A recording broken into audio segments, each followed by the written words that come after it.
hanyuma mvuka mu muryango w'abayisilamu, ni njyewe njyenyine ukijijwe. Ubwo mu rugo turi abantu batandatu. Nanyweye itabi cyane kandi ryinshi. Itabi ryose rishoboka nararinyweye, gusoma Bibiliya ntabyo nari nzi uretse kuba nari ntangiye kumenya Korani. Hanyuma ikindi ntababwiye nuko ndacyari umukobwa. Nakijijwe mfite imyaka 16, ntago bintera isoni kubivuga, ubu ndengeje 40.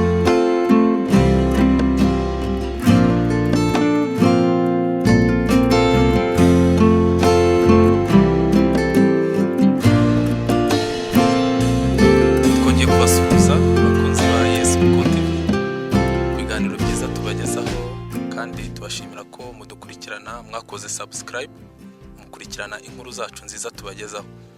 Uyu munsi rero twasuye umukozi w'Imana Jamilla, agiye kutuganiriza, aratubwira imirimo n'ibitangaza Imana yamukoreye, ndetse aze no kudusangiza ijambo ry'Imana. Turabasaba rero gukurikira, ugatega amatwi.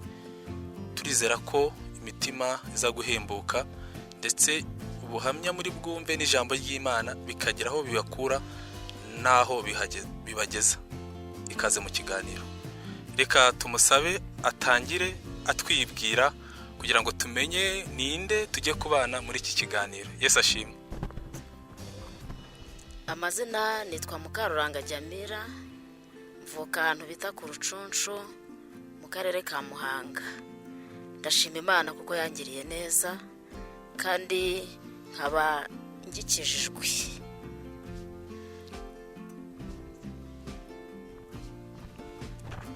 Jamilla arakoze kutwibwira.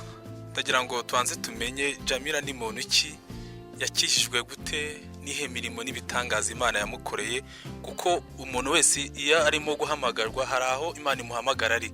Niho tugiye kubanza kumva, aratubwira ubuhamya, nyuma ari buze kudusangiza iby'Imana yamukoreye, ndetse adusangize n'ibyanditswe byera. Murakoze. Murakoze kongera kumpa ijambo. Nkuko nababwiye ko nitwa Mukaruranga Jamilla. Jamilla ni izina ry'abayisilamu. Njyewe nakijijwe muri 91. Mbatizwa mu mazi menshi muri 92. Hanyuma mvuka mu muryango w'abayisilamu, ni njyewe njyenyine ukijijwe. Ubwo mu rugo turi abantu batandatu. Nkabandi bucura rero ni njyewe nakijijwe njyenyine. Abantu bakunda kugira amatsiko yo kumenya uko umusilamu akizwa. Cyane ko abasilamu benshi batemera Yesu ko yapfuye. Niyo mpamvu bagira amatsiko yo kumenya yemeye Yesu gute. Nanjye rero Imana yangiriye neza kandi nsanga ndi umwana muto cyane. Nari mfite hafi mu myaka 15 negera 16. Hanyuma uko nakiriye Yesu nibyo ngiye kubanza guheraho. Mbere yuko ntarakira Yesu nta bindi byaha nigeze ninjiramo bikomeye, wenda nabasangiza. Ariko ndashimira Imana kuko yampamagaye ndi umwana mutoya. Hanyuma icyo nakoze ntarakizwa, nakundaga itabi cyane. Nanyweye itabi cyane kandi ryinshi. Itabi ryose rishoboka nararinyweye, wenda uretse ririya ry'ibiyobyabwenge bitura umogi, ariko irindi tabi nararinyweye kandi nari mfite imyaka 7. Hanyuma mu mutima wanjye nubwo nari umuyisilamu, ariko nakundaga Imana. Nkumva namara gusari nkongeraho isengesho rivuga ngo Mana ntuzatume ndimbuka, kandi uko kurimbuka sinari nkuzi, ariko numvaga biri mu mutima wanjye. Noneho Imana iramfasha, ibona ko uko kurimbuka nzagukira ari uko nkijijwe. Uko rero nabonye Yesu naje kuryama ndasinzira, kuko kenshi abayisilamu barota mu nzozi. Kuko kenshi Bibiliya ntibayemera, niyo bayemeye bayemera gato, wenda harimo amagambo asa naho bashaka gutsindisha abakristo, ariko ntibayemera nk'abantu ishobora kugirira neza cyangwa se kuba babona agakiza. Hanyuma rero nanjye nuko nari mbizi. Ikindi nari mbyirutse niga Korani. Nta bindi nari nagiyemo cyane, nari nagiye kwiga Korani. Ubwo rero numvaga nanjye nkunze idini. Ibi byo gufunga nabitangiye mfite imyaka 7. Imyaka 7 nibwo natangiye gufunga. Hanyuma nakundaga idini cyane, kandi numvaga kwambara biriya abayisilamu bakunda kwambara, babyita sheria mu rurimi rw'icyarabu. ubwo rero nanjye narabikoraga mfite iyo myaka 7, mbese umutima wanjye numva nkunze idini. Ibyo kuvuga ngo nakizwa urumva nta nibyo narinzi, gusoma Bibiliya ntabyo narinzi, uretse kuba nari ntangiye kumenya Korani. Hanyuma rero nza kurota inzozi, ndota umuntu aza arambwira ngo nutajya muri Yesu nta mahoro uzabona. Izo nzozi niko zambwiraga, nkibaza ntese Yesu, kuko mu bayisilamu bigisha ko Yesu ari intumwa nk'abandi bose. Rero ntago nari narigeze numva iryojwe ahandi hantu, kuko urumva nabyirutse nsari, ibindi ntago nari mbizi. Ariko nza gutekereza Yesu kuki mbirose mu nzozi, ibi bintu bije gute? Noneho nkomeza kumva iryojwe rimbwira ngo nutajya muri Yesu nta mahoro uzabona. Rero mbura amahoro mu mutima, ariko nkomeza kuba umuyisilamu, nkomeza no gusari. Ibyiryojwe ntago nigeze mbyitaho cyane, ariko umutima wanjye ubura amahoro. Nagenda nkumva ngo nutajya muri Yesu nta mahoro uzabona. Nihuse rero kugira ngo tuze no kwinjira n'ahandi, naje gutera intambwe ngera ku rusengero rw'ahantu bita Rukaza. Aho ngaho Rukaza ni umudugudu wabyawe n'ahantu bita Nyagasozi. Noneho ngiyeyo rero nsanga abaririmbyi barimo kurepeta. Oya, ntabwo banari mfite, kuko numvaga nkunze indirimbo cyane. Ubwo rero bararirimbaga kuko duturanye n'urusengero hafi, ntabwo ari kure cyane, amajwi yageraga iwacu. Noneho nkumva za ndirimbo zirimo kunkurura. Ubwo rero nagiye numva umutima wanjye ukumbuye na za ndirimbo. Mpageze rero nsanga sa materaniro nkuko nabitekerezaga, nabaririmbyi barimo kwiga indirimbo, ariko baranyakira. Kandi banyakirana urukundo rwinshi. Bahita babona kuko biri kose hari impamvu itumye mpagera. Barambaza amakuru ndayababwira, mbabwira ko nje aho ngaho kumva indirimbo, baranyigisha, barangije barambwira bati rero uzagaruka ari ku cyumweru. Icyo gihe hari kuwa Kane ndataha, ariko ntaha numva umutima wanjye hari ikindi kintu kidasanzwe kibayemo. Wari uruhutse rwose, kuko baranansengeye icyo gihe, ariko rya tabi nari nkirirye, urumva nibwo nari nkihagera. Noneho rero ndataha, ngeze mu rugo ntinya kubabwira yuko mvuye mu barokore, kuko ntago byari byoroshye, ariko ndaceceka ndabigumana mu mutima. Noneho igihe kiza kugera, ariko cyumweru ndongera ntera intambwe nsubirayo. Subiyeyo nsanga hari umugabo wari urimo kwigisha, yahoze asengera ku mudugudu wa Gahogo. Ni kera yitwaga Bicabumpaka. Amakuru ye nyuma ya ntago ndamenye uko byagenze, ariko niba urimo kwigisha ijambo ry'Imana. Yarigishije ndatsindwa cyane cyane. Noneho bahamagara bihana, ndapfukama, maze gupfukama uhereye uwo munsi bamaze kunsengera, rya tabu ubwo nahise ndireka. N'ibindi byose bijyanye n'imihango y'abayisilamu ndabyihorera, ariko ntinya kubwira mu rugo ko nakijijwe. Niho urugamba rwari rutangiye. Noneho ibijyanye na sheria ndabyihorera, byo gusiga inzara n'ibindi ndabireka. Noneho ntangira inzira y'agakiza, ariko ncecetse, ntashaka kuvuga yuko ngewe nabaye umurokore. None nkajya ngenda gusenga buhoro buhoro, nkajya mu cyumba cy'umupasiteri. Ubu ni pasiteri yabaye n'umushumba, yitwa Simugomwa, ni umushumba wa by'Imana. Ubwo rero mu rugo aho hari icyumba, nkajyayo nimugoroba. Noneho batsengaga saa 8 icyo gihe. Noneho tugasenga nkongera ngataha iminota nka 30. Sinavuga rero ko nakijijwe, ndabyihorera, ariko ntago bigeze babimenya. Ariko uko ngenda nsenga ngenda mpinduka, bakabona ndimo kugenda mpinduka. Bya bindi nakoraga byo gusari n'ibindi ndabyihorera. Baza kumbaza bati ko tubona utagisari byagenze gute. Sinabibabwira, ndavuga nti hoya, ntago nabibasobanurira, nzambe babwira ikindi gihe. Nari mfite ubwoba kuko numvaga ndamutse wenda mbivuze habamo ikibazo. Noneho ndangije ndababwira nti nzabibasobanurira. Ubwo rero barakomeza barambaza, ariko sinabisobanura, ndabyihorera. Nkakomeza nkajya gusenga, nkagenda nkajya no mu materaniro yo ku cyumweru. Noneho igihe kiza kugera ndahinduka rwose, babona ko nabaye umurokore. Hanyuma rero kugira ngo mbabwire ko nakijijwe, nuzuye umwuka wera. Nuzuye umwuka wera, ntarabatizwa mu mazi menshi. Kuko ntago byakunda guhamya Yesu uvuye mu basilamu utuzuye umwuka wera. Ntago bishoboka, kuko hariho ubwoba bwinshi, kuko Korani ivuga ko kwica umuhakanyi nta cyaha ubukozi. Ubwo rero barabyemererwa. Hanyuma naje gusenga Imana, numva muri nge harimo imbaraga zidasanzwe, kwa kujya mu cyumba kwatura kuko barananyatuje ndatura byose baransengera ntagera kumva ndoroshye mu mutima numva hari izindi mbaraga zirimo kunyinjiramo noneho twari mu rugo turimo gusenga kuko icyo gihe nta nubwo bemeraga ko hari umuntu ushobora kuza ngo avuge mwami Yesu mu rugo ntago byemeraga hanyuma nza gusenga Imana baba Kristo baje kunsura ndavuga ntubu nzahora mu bwoba buri gihe muri ntasenga buri gihe nkumva ntago mbyumva noneho rero nterura isengesho maze rero gusenga ntangira kuzura umwuka wera w'Imana nuzura umwuka mvuga mu ndimi nyinshi mbese bagira ikibazo reka maguruke batangira kugira ikibazo baravuga bati se ni ibiki bibaye ariko nta byari bibaye bindi nuko nari nuzuye imbaraga z'Imana hanyuma uhereye uwo munsi natangiye guhamya Yesu ndamuhamya mvuga ko ashobora byose ntangira kuvuga ko nakijijwe mbese ntangira urugamba rukomeye ariko Imana igenda ibana nanjye kuko igihe cyaranageze biba ngombwa ko mva mu rugo ndagenda namaze igihe kigeze nko mu mezi nk'atatu ntari mu rugo kuko ntago byumvikanaga kandi icyo gihe n'abakristo icyo gihe bari batarakwira ngo mbese ubona ari ibintu bifite imbaraga iyo umuntu yakizwaga muri iyo minsi babaga banakwirukana ukagenda ukava no mu rugo ukazagaruka ikindi gihe rero kuko nari nuzuye umwuka wera w'Imana natangiye ibihe byo gusenga niyirije ubusa nakubwiye ko mbere najyaga mfunga mfite imyaka 7 ariko noneho biba ngombwa ko ntangira gusenga niyirije ubusa nta n'ikintu ndimo kurya kuko ubundi gufunga umuntu arafunga ariko yageza ni mugoroba akarya saa 12 gutyo ukabasha kurya ariko icyo gihe nafashe amasengesho yo kwiyiriza ubusa nta kintu shyira mu nda kuko numvaga agiye kwinjira mu rugamba rukomeye ntangira rero gusenga niyirije ubusa Imana itangira ivugana nanjye kuko buri iyo umuntu asenga yirije Imana ivugana nawe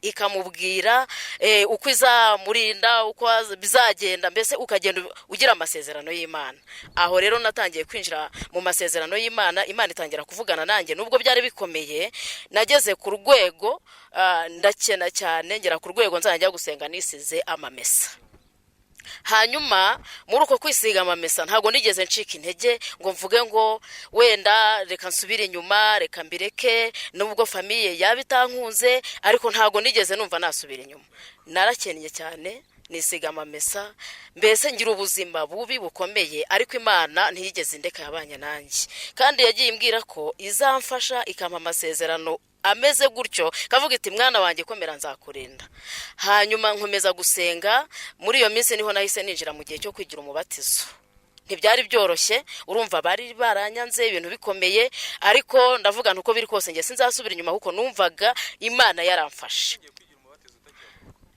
ariko ntago natinze hanze yo mu rugo kuko namazeyo nk'amezi 4 nabaga ku mwarimu witwa bari kumwe ubu ntakiri mu Rwanda ariko ubwo niho banyakiriye ndagenda fatayo ibihe byo gusenga mbaza Imana ngo iyo umuntu akijijwe nuko bigenda abantu baramwanga ese iyo umuntu akijijwe abavandimwe bamucikaho iyo umuntu akijijwe abakoze icyaha kuko numvaga umutima wanjye uhagaze mu by'ukuri muri uko rero gusenga niho Imana yagiye ivugana nanjye rambwira ngo nzakugirira neza nzaguha umugisha kandi ukomere kuko ndi kumwe nawe muri uko rero gusenga mpabwa imbaraga zikomeye nkajya nsenga niyirije ubusa iyo ntanga ubuhamya nkunda kubwira abakristo ko nta kindi cyagushoboza keretse kwiyiriza ubusa no gusenga kandi buriya mu ntambara nyinshi duhura nazo ikintu gikomeye cyane nuko umukristo yaba atagira ibihe byo kubana n'Imana ariko iyo ubana n'Imana Imana iragufasha ikagukomeza kandi rwose ikakuba hafi muri iyo minsi rero niho nasubiye mu rugo hanyuma maze gusubira mu rugo noneho ninjira mu bihe byo gusenga ndavuga ntubu uko biri kose ubwo Imana iciriye inzira ni byiza ko nsubira mu rugo nkaberera imbuto nkagaragaza ko nakijijwe kuko buriya no guhunga ibigeragezo bituma umuntu agira intege nke nta gukomera kandi ngo werekane n'imbuto mu rugo rwahuvuka ubwo rero nagerageje kwera imbuto hanyuma hashize imyaka 4 ndi mu ntambara zimeze gutyo imyaka 4 irarangira mbese byo kuvuga ngo ntago tubyumva iby'abarokore byarangiye nyuma ya jenoside ho gatoya ntago babyakiriye neza birumvikana cyo gihe twabatirizwaga mu migezi muri iriya minsi twabatirizwaga mu migezi njya kubatizwa rero nagiye nyine nta n'umuntu wigeze amperekeza nagiye nyine ndabatizwa ndagaruka ariko urumva ntago babyumvaga mu by'ukuri ariko nge Imana impa kwihangana nubwo nta muvandimwe wamerekeje cyangwa se ngo mbe nakorera igiterane mu rugo, narabyihanganiye ndakomeza kuko numvaga uwampamagara we ngomba gukurikira uko biri kose. Numvaga ntareba ku muntu nkavuga ntubwo ari Imana impamagaye izamfasha. Ndabatizwa rero, maze kubatizwa urumva ko umubatizo w'umwuka wera nawubonye mbere yuko mbatizwa umubatizo w'amazi menshi. Nyuma rero yo kubatizwa mu mazi menshi nahise ninjira mu murimo w'Imana, ntangira kuba umuririmbyi. Hanyuma muri kwa kuba umuririmbyi nahise ntangira no kuyobora korali. Impano y'ubuyobozi numva itangiye kunzamo, kuko twajyaga turirimba, noneho twatangira kuririmba nkumva gutera ikorasi bise binzamo, nkumva binjemo nkatera ikorasi nkayobora abaririmbyi. Noneho nyuma yo kuza gutora baza kuntora nyine, baravuga bati nta cyajya yobora korali. Ntangira ubwo rero ninjira mu murimo w'Imana, ntangira kuyobora korali. Nayoboye korali ku mudugudu wa Rukaza, korali nayimazemo igihe kirekire. Hanyuma nza no twimuka hano i Rukaza tugera ahantu bita ku Rucunshu, naho ku Rucunshu ubwo naho nayoboye korali yaho, ndetse mpageze ntangira no kujya nyobora n'umudugudu. Ariko ku budiyakoni ho nasengeye i Rukaza. Ubwo natangiye kubabwira ko impano y'ubuyobozi yahise nzamo, nayoboye korali nkomeza kugenda nkura ndashyirangera ku budiyakoni. Nuko ubwo rero twazamutse ku Rucunshu ndi umudiyakoni, kandi Imana yagiye imfasha. Hanyuma ntago wenda mbivuga byose cyane, ariko icyo nagira ngo mbwira abantu nuko gukorera Imana nta gihombo kirimo. Nubwo nari merewe nabi ndi mu bukene bumeze gutyo, ariko Imana yari yarambwiye ko izampumugisha, kandi Imana yarabikoze kuko uyu munsi ndayishimira. Ubwo rero twageze ku Rucunshu, hanyuma hayoboraga umupasiteri witwa Ndamukunde Emmanuel. Kubera ko twabatirijwe rimwe ubuhamya bwanjye yarabuzi, yagenda akansigira umudugudu agiye muri konje. Hanyuma rero umudugudu nkayobora, yagaruka akongera agasubirana umudugudu we.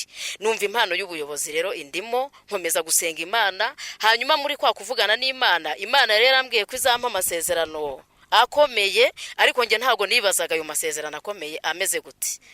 Imana rero ivuga mu buryo butandukanye, ivuga mu ijambo ariko ikoresha n'abahanuzi. Ubwo rero bagiye bambwira, Imana ikantumaho abantu, ikambwira ngo nzakujyana ujye no kuvuga ubutumwa hanze y'igihugu. Ntago nabyumvaga. Urumva ko Imana ifite imbaraga zikomeye. Nibazaga ngo ese nzajya hanze, mu by'ukuri nta bavandimwe nari mfiteyo, nta bandi bantu nari gukurikirayo, ariko Imana yo yari izi ko nzajyayo. Hanyuma nkomeza gusenga, ariko nkumva mfite umuhamagaro w'ivuga butumwa muri ngewe. Nkomeza gusenga Imana, nkomeza gukorera Imana. Hanyuma Imana iza kubikora, nza kujya mu muryango witwa Apride. Ni umuryango w'abantu bavuye muri Isilamu. Twakoreraga i Kigali, mbese ubwo ni abantu bo mu ntara zose bahuriraga i Kigali. Ngezeyo rero ubwo uburyo wenda namenyekanye muri uwo muryango, baje kumenya ko hari umukobwa witwa Jamilla wakijijwe. Baravuga bati uyu muntu reka tumuhamagare ajyaza tujyane mu ivugabutumwa. Hanyuma rero nkagenda tukavuga ubutumwa, tugatanga ubuhamya. Igihe rero kiza kugera, umudamu wari uyoboye yitwa Venansia w'ishyaka arankunda, aravuga ati uyu mwana mbona afite ubuhamya bwiza, nzamujyana hanze. Urumva ko Imana rero yambwiye ko nzajya hanze y'igihugu, ariko nge sinarinze uburyo nzajyayo. Amaze kunkunda rero arambwira ati ndashaka yuko tuzajyana muri Kenya. Noneho nge kuko Imana yari yarabimbwiye, mpita numva ko ari igisubizo cy'Imana. Ndavuga ngo Imana ibyivuga irabisohoza. Haleluya. Ibintu Imana ivuga irabisohoza. Niyo mpamvu n'umukristo ufite isezerano agomba kwihangana agategereza Imana, kuko ibyo yavuze irabisohoza. Yari yarabimbwiye ngikizwa, ntago nari nzi rero ko bizasohora. Numvaga wenda hanze ari ahandi hantu ushobora kujya, ariko ntago natekereza ko najya hanze y'igihugu. Igihe rero cyarageze wagiye muri Amerika, hanyuma ndamuherekeza. Turajyana tugerana muri Kenya, namaze y'ukwezi iminsi 6. Nyuma waza gukomeza ajya muri Amerika. Ubwo muri uko kwezi navugaga ubutumwa, twajyanaga mu nsengero zitandukanye, nkatanga ubuhamya, nkavuga mu Kinyarwanda, we agasobanura mu Cyongereza, kuko urabizi ko muri Kenya bumva Icyongereza n'Igiswahili. Igiswahili ntago nari nzi cyinshi, cyari gikeya, ariko navugaga mu Kinyarwanda, hanyuma agasobanura mu Cyongereza. Aragenda ngewe ndagaruka. Isezerano ry'uko Imana yambwiye ko nzajya hanze naryo riba rirasohoye. Nyuma yaho naje kujya i Burundi, naho kubera nagize inshuti barampamagara. Hanyuma ngezeyo naho mvuga ubutumwa bwiza, abantu barihana bakajya bumva imirimo y'Imana ibyo ikora. Mu by'ukuri Imana yarankoresheje mu buryo bukomeye. Hanyuma icyo gihe mvuye muri Kenya naraje mpita niga ishuri rya Bibiliya nize imyaka 4 hari Nyabisindo, kuko numvaga umuhamagaro wanjye ari ugukorera Imana. Ntabwo natekereza ko nshobora kuba mwarimu w'umudugudu kuko ibyo byari kure yanjye, cyane ko numvaga ntanabyifuza. Numvaga umurimo nshaka gukora ari ugukorera Imana, nkazajya kure nkabwira abantu ko Imana igira neza. Ibyo byo kuba mwarimu ntabwo nabitekerezaga. Hanyuma mvuye Nairobi ndaza njya kwiga ishuri rya Bibiliya. Nkimara kurisoza niho umushumba witwa Hakizimfura Shadrake yasenze Imana bagiye gufungura umudugudu wa Karubanda. Imana imubwira ko ari ngewe ugomba kuwuyobora. Igenda risoza amasezerano, abarabimbwiye arambwira ati nasenze Imana imbwira ko ari uzayobora umudugudu wa Karubanda. Numva kandi nta kubihakana kurimo, ndabyemera, nemera umuhamagaro, nemera gukorera Imana. Hanyuma ndamubwira nti ndabyemeye. Ubwo nari nshoje ishuri rya Bibiliya maze kwiga imyaka 4. Hanyuma bamaze kunsengera niho nahise ninjira nyine noneho mu murimo wo gukorera Imana. Ndagira ngo rero nkiraho mbanze mbabwira uburyo Imana ikora. Uwo mudugudu wenda nguvugeho gatoya, wari umudugudu uriho abakristo 36. Abenshi bari abadamu kandi bafite imyaka guhera kuri 40 kuzamura, bakuze cyane. Hari harimo umugabo umwe n'abandi basore nka 3. Mu by'ukuri wabonaga ari umudugudu utashoboka, wari ubyawe n'umudugudu wa Mbari. Ariko umushumba aravuga ati ndarasenze kandi numvura umudugudu ugomba kubaho. Hanyuma nanjye ndabyemera kuko nibukaga Imana yantabaye ngakizwa, ikankiza itabi, ikankura muri bya bindi byose nababwiye. Numvaga n'ubundi Imana izanshyigikira. Hanyuma ninjira kuri uwo mudugudu ntangira gusenga Imana. Mbese ubuhamya bwanjye nkunda kubwira abantu gusenga. Noneho ntangira nanone kandi gusenga mbwira Imana ntese ko ari wowe wampamagaye nkaba mbaye mwarimu, uyu mudugudu urashoboka. Nta n'ingoma twari dufite, urumva nta n'abakristo bari bahari. Twatangira umudugudu ku kibuga cyo ku Karubanda aho ngaho, hari akazu gatoya. Hanyuma ndagasaba abayobozi barakampa. Ndangije ntangiza ishuri rya Gardienne. Imana burya itanga ubwenge. Oh haleluya, Imana itanga ubwenge. Niyo mpamvu Bibiliya iravuga ngo kubaho Uwiteka nibwo bwenge, kandi kuva mu byaha niko kujijuka. Ntago natekerezaga ko kuba natangiza ishuri ari ibintu wenda byoroshye, ariko Imana ishyiramo ubwo bwenge. Ntangiza ishuri rya Gardienne. Bamaze kumpa iyo nzu ndababwira nti rero abana tuzabigisha ku buntu, hanyuma mujye mudutiza iyi nzu dusengeremo. Dutangira dusengera muri iyo nzu, ishuri rirakomera, Imana iradushyigikira. Hanyuma mu minsi mike paruwasi tugurira ikibanza. Bamaze kukigura baravuga bati ngaho nimugende mwubake. Ubwo rero natangiye gutyo, nta n'amafaranga na make dufite, n'abo bantu bake cyane, ariko Imana yavugaga yuko idushyigikiye kandi Imana iri kumwe natwe. Amasezerano n'ubundi Imana igenda ikomeza kuyasohoza. Hanyuma haza kuza abakozi b'Imana b'abasirikare. Hari harimo abo tuziranye, barambwira bati si kibazo ufite ni ikihe. Ndababwira nti rero ikibazo mfite nta rusengero dufite. Hanyuma baranshyigikira, twubaka urwo rusengero. Ni inzu mu by'ukuri uretse ko tuyita inzu kuko atari urusengero rugaragara, ariko ubundi ni urusengero rushobora kwicaramo abantu nka 300. Ni runini cyane ukurikije nuko twanganaga kuri uwo mudugudu. Hanyuma Imana ikora igitangaza, bashaka amafaranga barayazana. Bamaze kuyazana nuko turubaka. Mu kwezi kumwe iyo nzu yari yuzuye. Imaze kuzura rero turayipavoma, dushyiramo umuriro n'ibindi byose bisabwa. Hanyuma Imana ibiradushigikiye. Ikintu gikomeye cyaho ngaho, nta mudiyakoni n'umwe wari uhari, nta baririmbyi bari bahari. Nayoboraga umudugudu, narangiza nkayobora korari, kandi narangiza nkajya no gufasha abantu barimo gutekera abashyitsi nk'iyo twabaga twabonye umushyitsi ari ku cyumweru. Ntago ibyo bintu akakanya wahita ubyumva, ariko urumva kuba nyoboye iteraniro. Noneho hakaba ari igihe nzamuye kantike nkajya kureba ibindi uko bimeze, nkongera nkagaruka muri rya teraniro. Nta muntu n'umwe nari mfite wamfasha kuvuga ngo wenda reka njyewe nyobora iteraniro cyangwa se nigisha ijambo ry'Imana. Byose narabikoraga, ariko Imana yaramfashije kandi bigenda neza. Nyuma rero twaje kubona korari y'abantu bakeya, ndabigisha kuko urumva natangiye mbabwira ko nabaye umuririmbyi.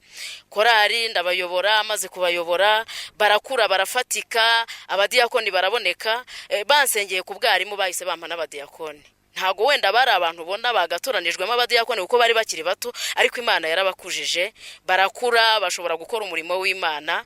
Nuko igihe kigeze umudugudu ugenda neza rwose, Imana iradushyigikira. Nahimutse iyo garidiyeni ihari, korari zose zihari, abadiyakoni bahari, nta kibazo cyari kiri ku mudugudu.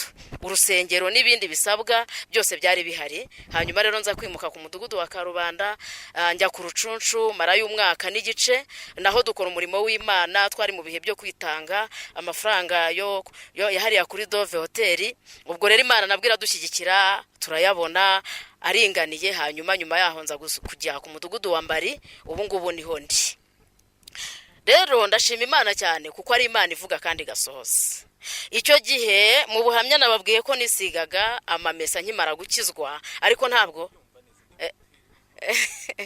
ariko byakomeje. Ndashaka kubabwira imirimo y'Imana.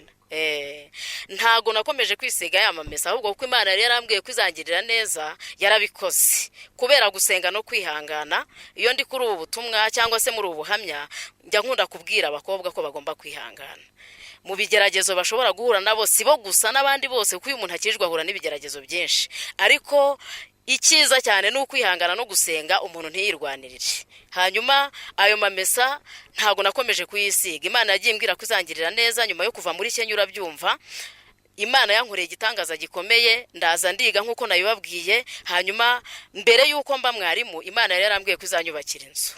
Iyi nzu nshobora guhindukira, iyi nzu mureba ntabwo ariyo yari rahangaha, hari akazu gatoya cyane, ariko hari akandi karimo hari imbere nabanje kubaka. Ubwo nkiri kuri uwo mudugudu wa Rukaza, aho ngeze hose nkashima Imana, nkavuga ngo Mana ushimwe kuko wanyubakiye inzu ukurikije nuko twari tumeze icyo gihe. Imana biyikora ku mutima, iravuga ngo mwana wanjye nzakubakira inzu, nzakubakira inzu. Ntabwo ari iyo ngiyo, ni akazu gatoya, wenda mwaza kukareba, gato cyane, kari ni icyumba kimwe na saro, ariko nshyiramo uturahure, nshyiramo utuntu twiza kuko numvaga umutima wanjye ukunda isuku. Imana reza kumbwira ko izanyubakira inzu. Hanyuma iyi nzu mureba ni Imana yayubatse. Ni Imana yayubatse, kandi ntabwo ari aha birangiriye, ahubwo irakomeje. Oh haleluya, haleluya. Imana yacu iravuga kandi gasohoza, nuko irayubaka. Ushobora kwibaza ngo nayubatse gute? Ni mu masengesho nagendaga nsenga Imana ikampa ubushobozi, ikampa amafaranga nkubaka. Nugusenga gusa, ntabwo nasabye cyangwa se ngo ngire aho nifashisha, ahubwo ni Imana. Iyo usenga burya Imana igenda ikora ibitangaza kandi itanga ubwenge. Nabonaga rero nk'ibihumbi 5 nkabasha kubumba amatafari, hanyuma nabona ibindi 5 nkashyiraho umufundi, nabona ibindi 5 nkagira ikindi kintu nkora, gutyo inzu iruzura. Hanyuma nyuma yaho shyiramo umuriro, shyiramo nibi byose mureba, kubera Imana ishobora byose. Murumva rero ko Imana irakora. Ubundi umukristo agomba kwizera ko Imana ishobora byose. Hanyuma urumva maze kuba mwarimu kazi w'umudugudu, ntago naba nkisiga amamesa. Itorero ryagiye riduha amafaranga, nubwo hagiye habaho wenda ibibazo bya corona, ariko nabyo bizarangira. Ubwo rero bagiye bampemba mu mirimo dukora. Murabizi ko hari cyo abayobozi bajya batugendera, kandi byavuye kuri mwe abakristo. Turabashimira kandi tubasabiye n'umugisha. Imana ikomeze kubagura. Ubwo rero ayo bagiye murumva nta nubwo yari make, yabaga ari menshi kuri nge. Nabashije rero kugenda mbona amavuta yo kwisiga, hanyuma ngenda nkomeza gukora umurimo w'Imana, kandi Imana ikomeza kugenda ishyigikira. Uyu munsi wa none rero maze imyaka 8 ndi mwarimu w'umudugudu. Imana yankoreye ibitangaza. Hanyuma ikintu nababwira, mbere yuko mba mwarimu nari muto cyane, nagize imyaka 25, mfite ibiro 25. Nari muto cyane cyane, ariko Imana ikajya igenda imbwira ngo nzakwagura. Haleluya, nzakubyibushya. Ntabwo ari uko nguko ngana, nge ntago nabyumvaga. Ubwo rero Imana yarabikoze. Uyu munsi wa none ndi munini rwose, uko ndi numva mbishimiye Imana, kandi ntabwo ari mu mubiri gusa, no mu buryo bw'umwuka nagiye naguka. Ndashimira Imana rero kuko ari Imana ivuga igasohoza. Muri ubu buhamya wenda mu kubusoza, nagira ngo mbwire abantu ko bagomba kwizera Imana. Nubwo umuntu yakizwa akagira ibibazo cyangwa se akibaza ko Imana yamuhamagaye atariyo, niyo uru rugendo turimo nirwo. Kandi tugomba gukizwa tutarebeye ku muntu wari we wese, kuko umuntu washobora kugira intege nkeya, ariko Imana yacu ntabwo igira intege nkeya. Kandi iyo Imana yakuvuzeho ugomba gutekereza neza icyo Imana yavuganye nawe, ukabikomeza mu mutima, kuko igihe kigeze irabisohoza. iyi nzu mureba irimo irange imbere, irimo intebe nziza numva nshimiye Imana ku rwange ruhande uko ziri kose ndazishimira Imana, ntabwo hakojeje isoni, Imana ihabwa icyubahiro kandi ni Imana yabikoze yonyine. Ubwo rero ndagira ngo mbwire umuntu wese ufite ikibazo akomeze yizera Imana. Yambwiye ko nzajya hanze njyayo, imbwira ko izanyubakira inzu irabikora, imbwira ko izampa umubiri, mu by'ukuri irabikora. Uyu munsi wa none ndashimira Imana kandi nsaba na buri mukristo wese gukomeza icyo afite kugira ngo hatagira umutwara ikamba rye, kuko Satani ntago yigeze areka kundwanya, ariko uyu munsi wa none ndacyariho. Niyo mpamvu nivuga navuze ngo ndacyakishijwe. Ibyashakaga ko ntakizwa byari byinshi. Hanyuma ikindi ntababwiye ni uko ndacyari umukobwa. Nakijwe mfite imyaka 16, ntago bintera isoni kubivuga, ubu ndengeje 40 kandi ndacyashima Imana. Ubwo rero ntago dukizwa kugira ngo wenda tugire ibyo dushaka mu itorero, ahubwo dukizwa dushaka Imana. Urubyiruko rero nibakomere bakomeze ikamba. Haleluya. Iki Imana yatuvuzeho izagisohoza, kandi iyo umuntu akijijwe ntago ukizwa uvuga ngo Imana inkorera ubukwe. Hari abantu wenda ashobora gukizwa akavuga ati ninjya mu itorero ndabonamo umugabo, ninjya mu itorero ndabonamo amafaranga, atamubona akabivamo. Twebwe tugomba gukizwa tureba ku Mana yonyine. Jambo ry'Imana mu buhanuzi bwa Daniel, Saduraka na Mishake na Abedenego bavuze ijambo rikomeye, baravuga ngo Imana yacu dukorera ibasha kudukiza ukuboko kwawe Nyagasani. Babwiraga Nebukadinezari. Ariko barangije bavugamo ijambo rivuga ngo naho itadukiza. Rero dukwiye gukizwa twumva ko Imana ishobora kudukorera ibitangaza, ubukwe bukabaho, amafaranga akaboneka, ayo mazu tukayabona, ariko naho itabikora twakijwe dushaka ijuru kandi ntabwo turarigeramo. Rero urubyiruko n'abakristo twese dukomere, tumenye ko twahamagawe dushaka Imana. Igihe nikigera izatujyana mu ijuru, kandi tukiri no mu isi hari incuro Imana yatubwiye igomba kudukubira. Ubwo rero tuzitegereze, ariko ibyo ntago byatugusha ngo bidukure ku Mana tuvuge ngo ubwo bitabayeho reka dusubire inyuma tugwe. Imana ibaha umugisha. Mu buhamya rero ndagira ngo nkomeze abakristo, nkomeze urubyiruko, nkomeze n'abasore badafite inzu. Niba Imana yarayimpaye ndi umukobwa ntizabura kuyiha umusore. Izayibaha rwose. Ni dukomeza kuba imbere y'Imana, Imana izagenda iducira inzira, kuko hari igihe abantu bagwa bavuga ngo reka tujye gushakisha, ariko kuva mu byizerwa ntago ari byiza. Tugomba kuguma mu ijambo ry'Imana, igihe nikigera Imana izaturengera. Numva rero ubuhamya nabambusoreje aho. Hari n'ubundi buriya buzaza nabwo tukabutanga, ariko icyo nasoza mvuga nuko Imana yacu ivuga igasohoza.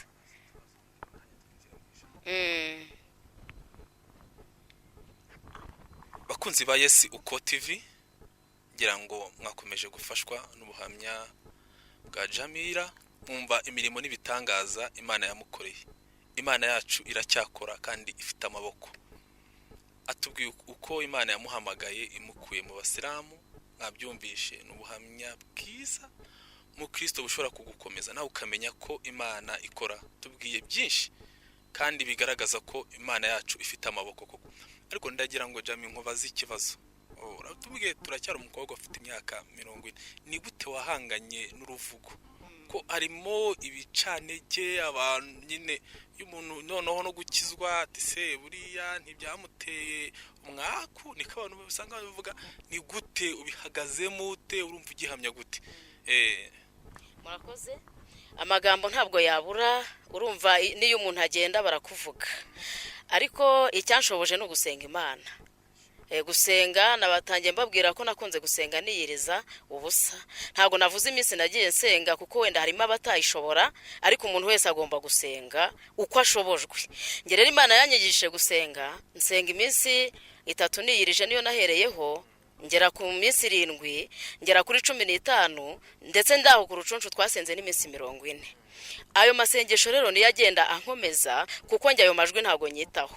Ibyo kuvuga ngo arakuze ntago ashaka, ese kuki Imana itamukorera ubukwe, niba senga nukubera iki? Nzi neza ko nta jambo Imana ivuga ngo rihere. Igihe nikigera ikabona ko ari ngombwa uwo mugabo akenewe izamuma, kandi nibona atari ngombwa izanjyana mu ijuru. Nge rero ngira kwizera gukomeye, nzi neza ko Imana ihamagara umuntu, kandi ubundi Bibiliya ivuga neza ko nta kigore kizabura ikigabo. niba rero yararebye ikavuga ngo azashaka niyo nagera 60 namubona, kandi niba Imana itarigeze ibishyiraho ikavuga ngo Jamilla azankorera hanyuma mujyane mu ijuru, nge ntacyo nahinduraho. Murakoze cyane. Niyo mpamvu rero ayo magambo sinjya nyitaho n'abayavuga, numva ntago bijya bimfataho rwose. Byanshoboje rero guhangana n'izo ngaruka n'amagambo menshi, ngira kwizera gukomeye, numva ko nge nakijwe nshaka kujya mu ijuru, ntago nakijijwe numva hari indonke nshaka mu itorero. Mu kanya tugiye kwinjira mu ijambo ry'Imana, kuko Imana yamuhaye impano ikomeye cyane ndetse yamwujuje amagambo yayo. Hari icyo ngira ngo nkubaze, dusubiye mu buhamya, kera ukiri umuyisilamu, iyo wumvaga Yesu wamutekerezagaho gute kugira ngo ufate umwanzuro uvuga ati uyu muntu ndamwizeye? None wongere unatubwire ni gute ku myaka mike wari ufite n'itabi wanywaga, warangiza ukajya no gusenga no gusara, ukumva ibyo bintu wabigenzaga gute? Kugira ngo mu kanya tuze kwinjira mu ijambo wanamaze gusobanukirwa. Murakoze cyane. Ku bijyanye n'itabi, buriya Satani ajya akoresha n'abana batoya. Ngewe rero nabyirutse numva ntafite umunezero mu mutima bitewe n'ubuzima twabyirukiyemo mu rugo, hanyuma niga kunywa itabi. Kandi umukecuru wanjye yanywaga inkono mu nkono, icyo gihe hari inkono kera zabagaho abakecuru banyweragamo. Iyo rero yantumaga igishirira, nagendaga ngashyiraho nanjye ngatumagura itabi. Nuko rero namenyereye itabi. Urumva ko kuri iyo myaka ninjira no mu by'ubugoro, ninjira mu masigara, hari amasigara yitwa za embase na za fetiri, ibyo rero byose narabinywaga. Hanyuma no mu bishangara, hari ukuntu kera bajyaga batekera mu bishangara bagatumagura bakanywa, nabyo narabinyweye. Noneho byari ibintu bigoye no kubivamo, ntago byari byoroshye. Buriya niyo ubajije usanga inzoga umuntu ashobora kuyireka, ariko kureka itabi ntago ari ibintu byoroha. Hanyuma rero icyo gihe bajya kunsengera, navuyeyo mbyatuye, ntago nongeye gusubira muri rya tabi. Mpita ndireka burundu rwose, riragenda, numva shemeye Imana. Hanyuma ku bijyanye na Yesu, ntago namwemeraga, niyo twanyuraga ahantu hari ibiterane by'abarokore twabateraga amabuye. Nibuka bajyaga bakora ibiterane hariya, tukagenda tukareba ukuntu bavuza ingoma, ibyuma byari bitaraza, tukabaseka cyane. Baba bacyuje nk'umubatizo, hari ukuntu baherekezaga abantu babatijwe, noneho baduha n'umutobe tukanga kunywa, tuvuga ngo bariya ni abakafiri, ntago twanywa ibintu byo mu bakafiri. Ubwo rero iby'abarokore narabyangaga. Nababwiye ko Yesu yangendereye mu nzozi, ijambo ntiryari kumfata, n'ubuhamya bw'abantu ntago bwari kumfata, ariko Yesu kenshi agenderera abasilamu mu nzozi. Kuko mu nzozi Bibiliya itubwira ko ari byo Imana ivugana n'abantu bayo. Ubwo rero kuko yangendereye mu nzozi, byaramfashe cyane, ryajwi ryanga kumvamo. Nuko rero nza gutera intambwe kubera imbaraga z'Imana, ngera ku rusengero. Ariko abarokore sinabumvaga, sinanabakundaga, numvaga nta nabajyamo rwose, ariko Imana yabonaga ko byanze bikunze nzayikorera. Ariko hari icyanteye ihungabana, cyatumye numva ntashaka kuguma aho ngaho nari ndi mu Bayisilamu. Hari ubuzima twari turimo bukomeye, hanyuma mukuru wanjye aza kubyara inshuro enye adashatse umugabo. Ibyo rero byanteye ikibazo, bintera ikibazo. Ndavuga nti ubu nanjye nuko nzamera.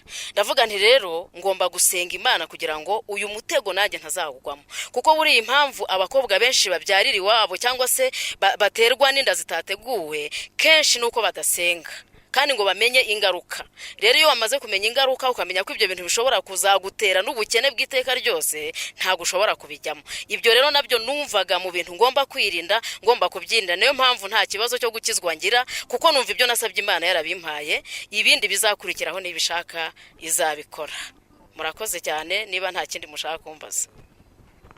Ikindi ngiye kubabaza, ni gute urumva watubwiye ko umaze gukizwa hari igihe wavuye mu rugo, umaze kugaruka iwanyu bari bakiri abayisilamu, nabo baye umukristo. Ni gute mwabanye? Iyo bajyaga gusara byagendaga gute? Nyine ubu tunyuriyemo muri make, uduhuriza ubwo buzima, umukristo n'umuyisilamu babanaga gute? Murakoze. N'ubu turacyabana kandi nta n'umwe urakizwa. Turacyabana, nta n'umwe urakizwa. Nyuma rero yuko jenoside baye nabibabwiye, murabizi byabaye muri iki gihugu. Hanyuma yaho rero abantu bamaze kongera guhura, twese twamaze kubona ko Imana ari ifite urufunguzo ku muntu wari we wese, tutagendeye ku madini ngo bamwe bavuye ngo abana abasilamu, abandi ngo abana abarokore, kuko muri jenoside urabizi byabayeho. Ubwo rero mu kugaruka twabanye neza. barambwira bati ujye usenga iyo mana yawe, nta kibazo natwe tuzasenga imana yacu. Hanyuma rero abakristo bakajya baza mu rugo bakansura, n'uyu munsi baraza, n'ubu namwe murabona ko mwaje, nta wigeze abirukana. Ubwo rero nyine tubana gutyo nta kibazo. Nakomeje kuberera imbuto n'iyo mirimo yose nababwiye, bagiye barushaho kubona ko mu ijuru hari Imana ishobora byose. Hanyuma rero uburyo tubana, iyo bafite gahunda yo gufunga, dukora ibyo tugomba gukora, kubatekera ifutari n'ibindi. Hanyuma nanjye ngiye mu ivugabutumwa, mbabwira ko ngiye mu ivugabutumwa, nta kibazo tugirana. Ari umukecuru wanjye nta kibazo, n'abavandimwe nta kibazo, bamaze kumenya ko ndi umurokore, ndi mwarimu, nanjye mbubahira ko ari abasilamu. Igihe nikigera wenda Imana ikagira bihamagara bazaza, kuko niyitanga agakiza. Ariko tubana neza, ibyo bya kera byararangiye. Nuko bari batarumva abarokore niki, ni gute umuntu ashobora kujya mu idini akabangikanya Imana, akareka Muhammad akajya kuvuga Yesu. Ariko bagenda babisobanukirwa. N'ubu nuko mukecuru wanjye arwaye, ariko yari kukubwira ngo Imana iguhe umugisha. Yes, bakunzi bacu mudukurikirana mu biganiro byiza tubagezaho, ndakeka muri kurushaho guhembuka. Turi kugaburira ubugingo. Jamilla afite amagambo meza cyane, afite ubuhamya bw'iby'Imana yamukoreye, ndetse muri kumva ko Imana ifite ubutware n'ubushobozi. Ariko reka mu kanya tugiye kwinjira mu ijambo ry'Imana, agiye kutuganiriza, ariko gato tugereranyirize mu baya.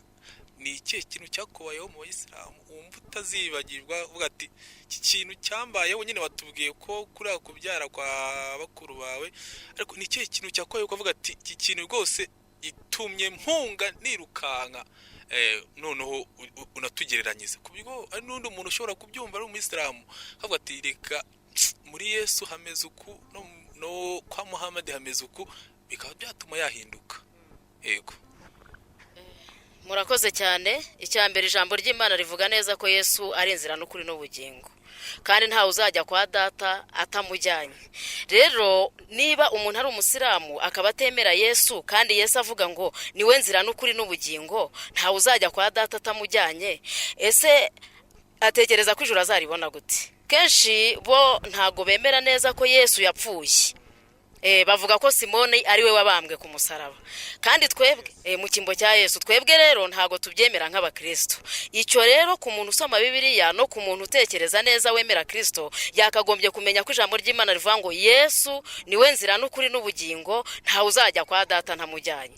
Niyo mpamvu izindi nzira zose zitarimo Yesu, ntago ijambo ry'Imana ritwemerera ko zishobora kugera mu gihugu cyo mu ijuru. Kuko Yesu amaze kubambwa yaravuze ngo yemwe abarushye n'abaremerewe nimuze munsange ndabaruhura. Numva rero umuntu wese utemera ko Yesu Kristo ari umwami, ntabwo yapfa kubona ijuru, keretse yihannye akakira Yesu nk'umwami n'umukiza. Icyo rero ngomba kukibabwira, kandi tujya tunabasura tukabibabwira, tugafata imirongo imwe yo muri Korani tukayihuza niyo muri Bibiliya, hanyuma nabo bakabona ko Yesu yapfuye akazuka akajya mu gihugu cyo mu ijuru.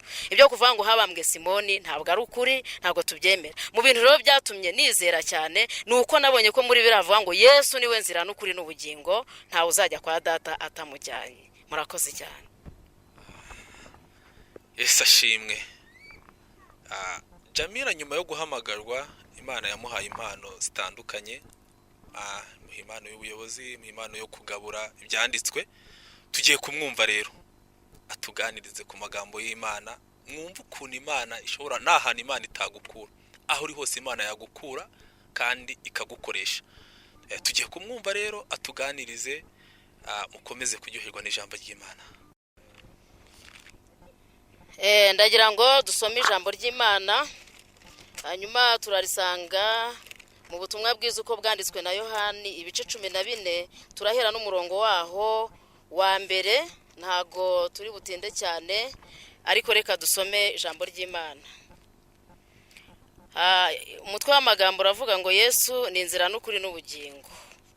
Umurongo wa mbere akavuga ngo nimuhagarike imitima yanyu, mwizere Imana nanjye munyizere. Mu rugo rwa data harimo amazu menshi, yaba adahari mba mbibabwiye, kuko ngiye kubategurira ahanyu.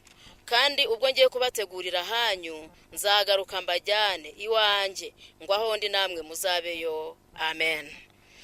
Ndagira ngo tuvuge kuri iri jambo ry'Imana umwanya utari muremure. Twatangiye tubabwira ubuhamya, hanyuma twinjiye mu mwanya w'ijambo ry'Imana. iri jambo ry'Imana rero ndarikunda kandi ryagiye rifasha umutima wanjye mu minsi yose yo kubaho. Nk'uko nababwiye ubuhamya, Yesu yaganiriye n'abigishwa be, yakundaga kubahamagara akabicaza akiri mu isi akabaganiriza, ndetse nawe bakabasha kumubaza ibibazo bitandukanye. Hanyuma aza kubabwira aya magambo meza, arababwira ngo ntimuhagarike imitima yanyu, mwizere Imana nanjye munyizere.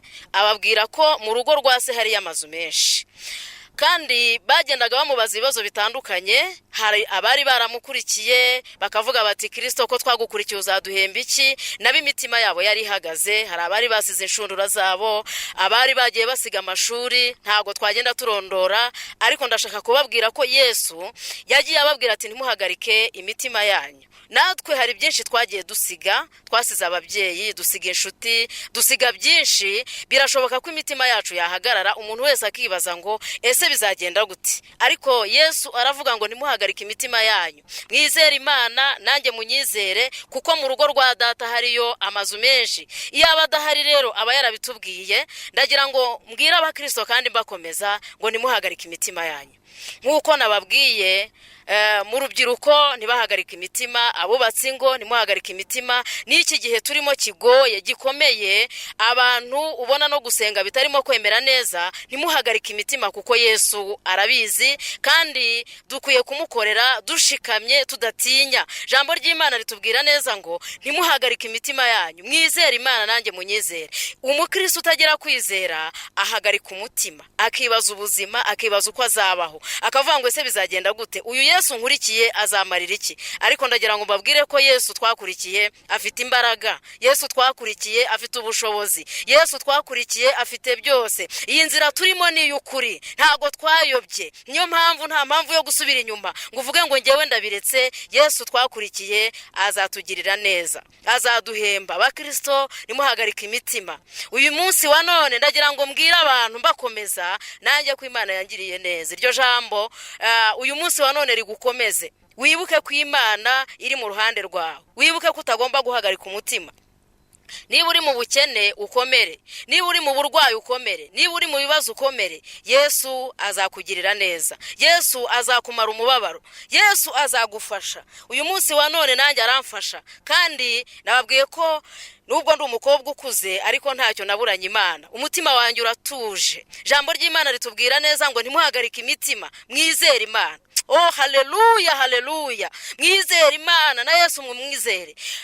Mukomere, nimuhagarike iyi mitima yanyu. Mu bibazo turimo muri iyi minsi, abacuruzi ntibahagarike umutima, abantu bose bakora umurimo w'Imana ntimuhagarike imitima yanyu, mwizere Imana na Yesu mwizere. Mu rugo rwe hariyo byose, ibyo atarakora azabikora, ibyo yadusezeranije azabiduha. Nubwo tubona bigoye muri iki gihe, ariko dufite Imana ishobora byose. Ndagira ngo rero nkomeze abubatse, ndagira ngo nkomeze itorero muri iki gihe turimo kigoye. Nimuhagarike imitima, twebwe dusenga Imana, tuyinginga aho turi hose. Umuntu ari mu rugo rwasenga Imana, kandi twibuke iby'Imana yakoze mu minsi yatambutse, tumenye ko n'ibindi Imana izabikora. Iyo rero umukristo atangiye gucika intege, umutima we uba wahagaze, akavuga ngo Imana ibyo yambwiye ntago ibikora.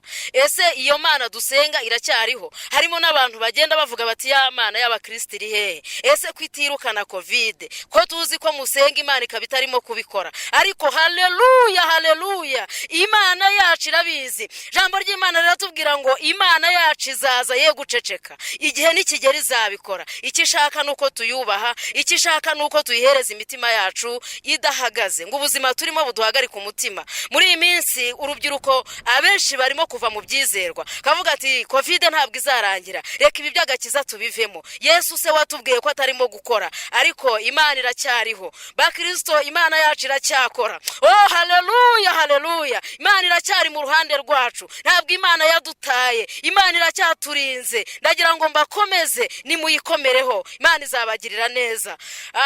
Mucyo nasorezaho, mu minsi ishize naravunitse, naragiye ndavunika, ngenda ngenda mu nzira ndanyerera ndagwa, ariko nabonye Imana. Nubwo hari muri covid abantu badasurana ibintu bikomeye, ariko Imana ntiyigeze indeka. Maze amezi ane navunitse ku 10 z'ukwa gatanu. Uyu munsi wa none ndashima Imana, bari barashyizeho sima ku kaguru, ariko uyu munsi ndabasha guhagarara. Ubundi sinahagararaga, ndashima Imana ko mpagarara. Satani yari yavuze ngo nindyame cyangwa se ngendere no mu kagare, ariko Imana yangiriye neza. Uyu munsi ndahagaze, nubwo ntaragera kure ngo ngende, ariko nzi ko Imana izabikora. Torero nimuhagarika umutima, Imana yavuganye natwe n'Imana. Basore nimuhagarika umutima, abakobwa nibakomere, ntibave mu byizerwa ngo batangire bajye kwishingira. Bareke Imana, bakora ibyangwa n'amaso y'Imana. Imana iracyariho. Oh haleluya, haleluya, haleluya, haleluya. Oh haleluya, haleluya. Imana yacu iracyakora, Imana yacu iracyafite imbaraga. Ibyo yavuze izabisohoza. Itorero nimukomere, abayobozi nibakomere, ibyo Imana yavuze izabisohoza. Ntago twaje mu murimo w'Imana dushaka amafaranga, ntago twaje mu murimo w'Imana hari ibindi dukeneye. Twaje kuvuga ubutumwa bwiza, twaje kubwira abantu ko Yesu aruhura. Imana izaturengera, Imana izaba mu ruhande rwacu, naho tutarya, naho twarya, ibyo twakwambara byose, Imana iri mu ruhande rwacu. Torero nimuhagarika imitima, ndagira ngo dufate umwanya wo gusenga Imana. Mitima yanyu nikomere, bayobozi bayoboye itorero, mitima nikomere. Ibibazo birahari bitandukanye, ariko Imana yacu niza ntabwo izaceceka, izaturengera. Mu midugudu yose abantu bazi Imana, nimukomere, ahubwo dufate ibihe byo gusenga. Iki ni igihe cyo kurarama tukareba mu ijuru. Yesu yagiye avuga ibimenyetso bitandukanye, aravuga ngo ibyo byose nimubibona, n'izi ndwara z'ibyorezo zirimo, ibintu byinshi bitandukanye, ibimenyetso yagiye avuga. Aravuga ngo nimuzahagarika imitima, ahubwo muzubura amaso yanyu murebe mu ijuru. Oh haleluya, igihe cyo gucungurwa kwacu kizaba cyegereje. Turi mu gihe cyo kurarama tukareba mu ijuru, tugategereza umwami wacu. Ntabwo ari igihe cyo gusubira inyuma, ntabwo ari igihe cyo gucika intege. Ndagira ngo dufate umwanya wo gusenga Imana. Uyu munsi ushobora kuba uhagaritse umutima, uyu munsi ushobora kuba wari uriho wumva ubukene, ukavuga uti ngiye ubukene ntago nabwihanganira, nisize amamesa, ariko Imana igirira neza, nabibabwiye. Uyu munsi wa none ushobora kubaho nta nzu ufite, ukavuga ngo Imana ko itampaye inzu, igihe kizagera Imana iyiguhe. Nanjye yarabikoze. Uyu munsi wa none ushobora kuvuga ngo ntabwo Imana inzi.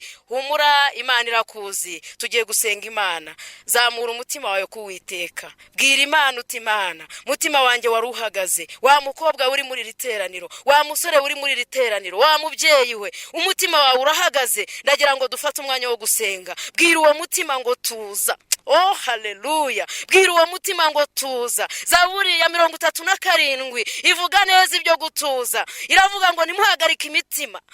Nawe umunsi wa none ntuhagarike umutima, turize Uwiteka, umutegereze wihanganye. Wihagarike umutima, wihagarike umutima. Usome iyo Zaburi, ntabwo nashatse ko tuyinjiramo cyane. Ndagira ngo dusenge Imana. Zamura umutima imbere y'Imana, ca bugufi usenga Imana, yongeremo imbaraga. Bwira Imana ikongerere kugira ngo iyi minsi ubashe kuyitambukamo. Nudasenga uzasubira inyuma, nudasenga uziheba, nudasenga uziganyira, nudasenga ntabwo uzamenya ko Imana yacu ikora. Tugiye gufata umwanya dusenga Imana. Hanyuma niba wumva ari ijambo ry'Imana ryakubwiye, no muri buriya buhamya natanze, zamura umutima imbere y'Imana. Tugiye gusenga Imana. Reka dufate umwanya wo gusenga Imana. Uciye bugufi mu mutima, komera kandi gira kwizera, humura. Haleluya, Imana yacu iravuga kandi igasohoza. Imana yacu iravuga tukabona imirimo ikora, kandi tukabona ibimenyetso n'ibitangaza yagiye itubwira. Uyu munsi wa none ubura amaso urebe mu ijuru. Ntabwo ari igihe cyo kugwa, ntabwo ari igihe cy'amagambo, ntabwo ari igihe cyo gusubira inyuma, ntabwo ari igihe wavuga ngo ngenda biretse byo gukizwa. Waba wararuhiye iki burya munsi utabonye Yesu? Nizere ko umutima wawe ukomeye, kandi Yesu aragukomeza kuko ari kumwe nawe. Imana ibaho umugisha. Tugiye gusenga Imana.